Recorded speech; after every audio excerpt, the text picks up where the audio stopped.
Μήπως.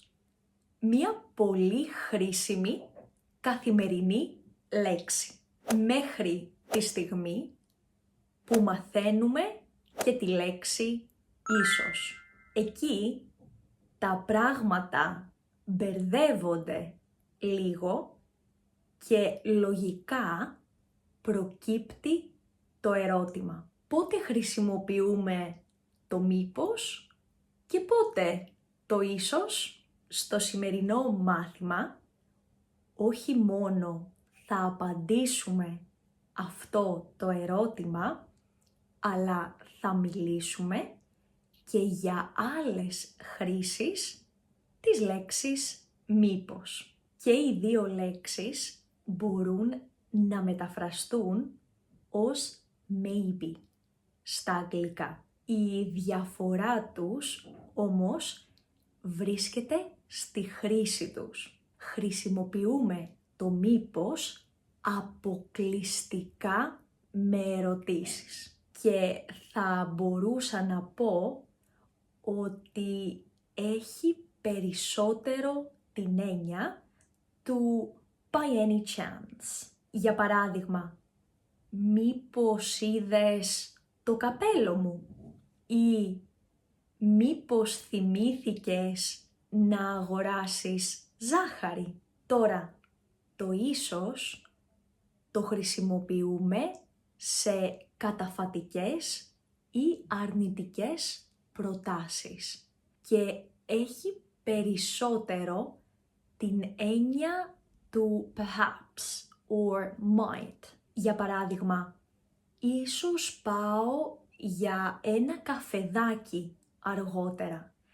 Δηλαδή, μπορεί να πάω για ένα καφεδάκι αργότερα. Ή αν κάνατε μία σοβαρή συζήτηση, ίσως βρίσκατε μία λύση. Έτσι, για να συνοψίσουμε, το μήπως το μεταφράζουμε περισσότερο ως by any chance, ενώ το ίσως μεταφράζεται ως perhaps, maybe or might. Το μήπως το χρησιμοποιούμε μόνο για ερωτήσεις, ενώ το ίσως είναι για απλές προτάσεις. Πάμε τώρα να δούμε μερικές άλλες χρήσεις της λέξης μήπως. Χρησιμοποιούμε το μήπως μετά από ρήματα που εκφράζουν φόβο, ανησυχία ή δισταγμό.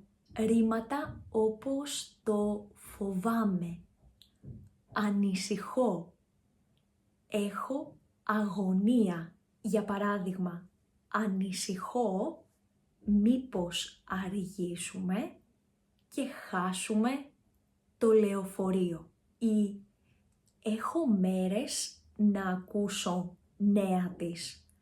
Φοβάμαι μήπως της έχει συμβεί κάτι κακό. Είχε μεγάλη αγωνία μήπως τον απολύσουν από τη δουλειά του. Τέλος, χρησιμοποιούμε το μήπως σε ρητορικές ερωτήσεις με μία μικρή δόση χιούμορ και ηρωνίας. Θυμάμαι όταν ήμουν στο σχολείο, η τάξη μου ήταν πολύ ζωηρή. Δηλαδή τα παιδιά φώναζαν, έκαναν φασαρία, έτσι.